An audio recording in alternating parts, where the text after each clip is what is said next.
Good morning, everybody. Shalom. Once again, I stand here before you with deep gratitude for your prayers, for your unwavering love, and for your moral clarity in a world that often loses its way. Friends, you all know that in the last few days, we've heard renewed calls from some countries to recognize a so-called Palestinian state. I want to be very, very clear. The meaning of establishing a Palestinian state is the destruction of the state of Israel. This is not a call for peace. It's just a reward for terror.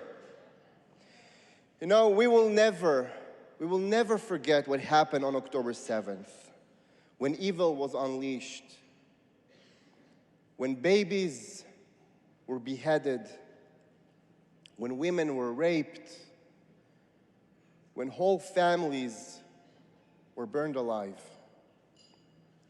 You know, my parents lived in Sderot, in the city of Sderot, one of the cities that was most heavily bombed from Gaza in the past 20 years.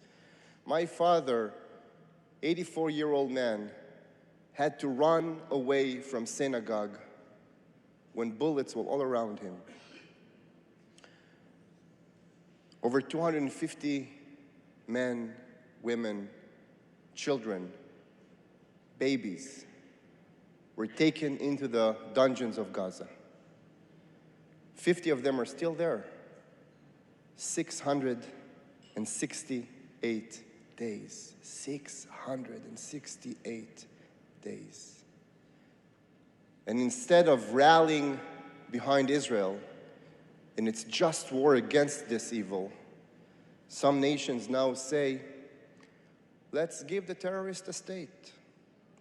And I want to ask you, what kind of message does that send to the world? What message? If you massacre innocent civilians, then you receive a political recognition? If you burn down a music festival, then you get a seat at the UN? No. No, this is not justice. This is not morality.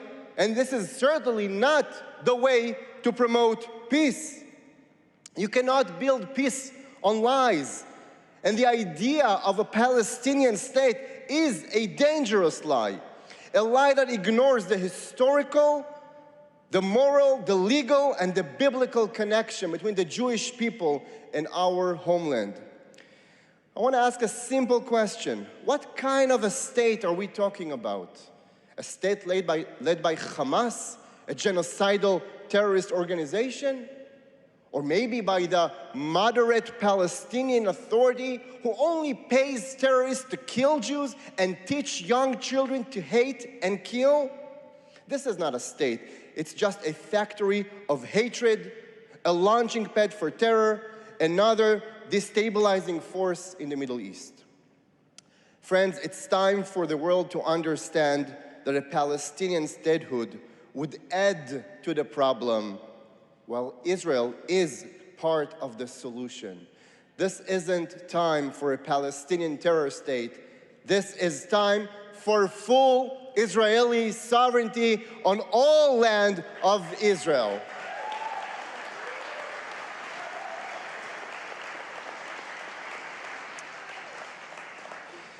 And yet, as if that wasn't enough, the same voices are now calling for Israel, accusing Israel of starving Gaza. Starving Gaza. Friends, Israel has sent more food and medicine into Gaza than any other country would ever send to a hostile territory in wartime.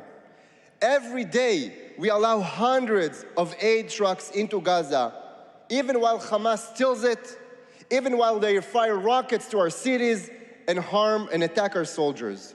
No other nation would do this. But Israel does. It does so because we believe every human being is created in the image of God. If Gaza is suffering, It's not because of Israel. It's because of Hamas. They build terror tunnels under hospitals. They use children as human shields. They spend millions on weapons while their people have no water or bread. Hamas doesn't want to feed their people in Gaza. They want to sacrifice them to gain world's sympathy. And so we say to the world, do not confuse mercy with weakness. Do not turn morality upside down. And do not allow Hamas to stay in power. Fortunately, we have a tremendous friend in the White House who has such moral clarity. And from this podium, I say, on behalf of the Jewish people, thank you, President Trump.